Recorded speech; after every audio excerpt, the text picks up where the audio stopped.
What's going on, everybody? Josh Engleman for Awesemo.com, and I am back with my NFL DFS contenders on DraftKings for Monday Night Football, the game between the Baltimore Ravens and the Las Vegas Raiders. Now, be sure to hit that like button, subscribe to the channel, and hit the notification bell so you know when everything goes live. Then head to Twitter and follow me at Josh Engleman. It's the only place you're going to find the updates to my sim results as we get closer to lock. Hop in the comment section underneath this video. Let me know who are your favorite and least favorite of my contenders for this slate. And finally, check out the banner over here. Shout out to No House Advantage for being the presenting sponsor. Use the promo code on the banner. Sign up. Get yourself a little bit of extra cash. Now, we're rounding out the bottom of my top 10 with Brian Edwards, Tyson Williams, Josh Jacobs, Henry Ruggs, and Mark Andrews on the outside looking in. Who will be my favorites? My top 5 plays for today? It is time to find out. Now, before we dive into number 4, Hunter Renfrow, I do want to point out, if you look on the left-hand side of the screen, number 4, 5, 6, 7, all very similar in optimal odds. Honestly, the entire top 10 from 4 to 10 is very similar. We get into different tiers at 3, 2, and 1, so don't get bogged down too much on the literal rank. Pay more attention to those optimal numbers. Like Hunter Renfrow, for example, at 2,800, projected for 13.4 fantasy points. It's a fine matchup against Baltimore. PFF has the Ravens as the number 11 defense. That's actually slightly worse than the Raiders' number 8 offense. You wouldn't really expect that, but that's where we're at right now. 4-point dogs, 50-point game total, though. Not a huge chance of going for north of 30, but that's not what you're really looking for at 2,800. He's got a 5% chance of being an optimal captain, but more importantly, a 35% chance of being optimal in the utility spot or flex spot. And that is really interesting because at 2,800, this is a no doubt about it excellent value play. And we got to pay up a little bit more at number 4 to go to Marquise Brown. He's 7,600, projected for just short of 19 fantasy points. Much better matchup for the Ravens than it is for the Raiders. Ravens offense, just 12th via PFF, but 24th ranked defense for the Raiders, and that's where I think this will stand out for Baltimore. That slight favorites, that 50-point game total is really nice to see. Almost a 5% chance of going for north of 30 points. He can go for a big number. A couple big plays will get you there. A 7% chance of being the optimal captain, 33% in the flex spot. That gets you to 40% overall. That puts Marquise Brown in the number 4 spot for the slate.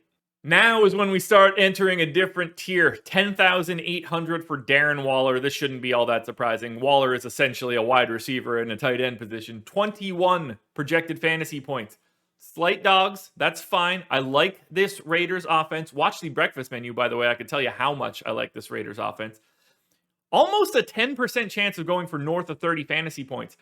An 8% chance of a true bust, less than 10. I really like that balance for Waller. 10-8 feels like a lot, but he still has a 12% chance of being the optimal captain and a 40% chance of being in the optimal utility spot. 52% of the time, slightly more than a coin flip, Darren Waller is in the optimal lineup. It shouldn't be all that surprising. He's fantastic. He's the best non-quarterback option in this game. I was curious how close CARR and LAMAR would end up to each other. It's a pretty big gap. Derek Carr at number 2. I'm a giant Derek Carr fan just in general. I think he gets underrepresented in this league. He had an excellent 2020. He's 9,800 here, projected for 21. Slight dogs, but you're expecting Carr to have to sling it this entire game. 6% chance of going for north of 30, 6% chance going less than 10. So he's pretty balanced. I feel like Carr looks safe today. A 10% chance of being the optimal captain, but he shows up in the flex spot 51% of the time. You're getting Derek Carr in an optimal north of 60%. That's pretty high likelihood. That's what gets you to the number 2 spot. The $9,800 price tag is just not all that problematic. I really like going to Carr in that flex utility spot. He's going to be a fixture of most of my lineups, and since I mentioned it before, I've got the Raiders outright in this game, so I'm definitely leaning a little bit more towards Las Vegas. Now, before we get to that number 1 contender, one last reminder, like button, subscribe to the channel, notification bell so you know when everything goes live. Then go to Twitter and follow me at Josh Engleman. Only place you're going to get updates to my sim results as we get closer to lock. In the comment section under this video, I couldn't even say that sentence. In the comments section under this video, I need to know your favorite contender and your least favorite contender. What are you guys looking at that I might be missing? That's what I'm wanting to know. Finally, again, peep the banner over here. No house advantage. Couldn't be a better sponsor.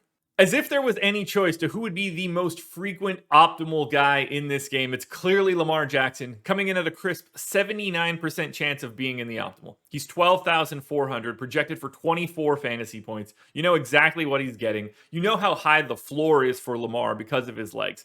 27% of the time he goes for north of 30. 30% of the time he's the optimal captain. 49% at the flex. You just kind of have to have this guy. To fade him in a large field GPP is going to be a very interesting decision. You're probably going to like Raiders D or something along those lines as well. Don't overthink it too much in general contest. It's not even particularly close. You can see the gap between Lamar and CARR. Look at the gap between Lamar and Waller, and then Lamar and everybody else.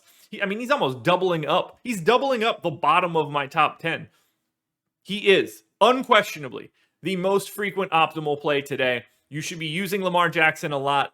This isn't breaking news. You guys know that as well. I just want to let you know how frequently it happens. Quick takes on the entire slate from a GPP perspective. I think Lamar is actually a little under-owned at captain, but you don't have to go too crazy. I think Hunter Renfrow is the guy that I would want to take the biggest flyer on. If we're talking about fades at captain, Tyson Williams is not a guy I'm going to have a lot of. I probably won't have any, if we're being perfectly honest. At the utility spot, Derek Carr, massively under-owned. My favorite utility play that you can find.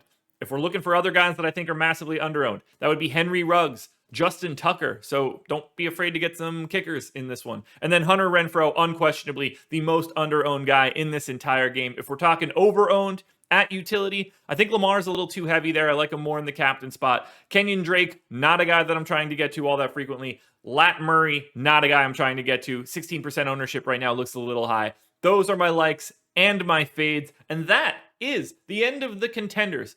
I love doing these videos. I hope you love them as well.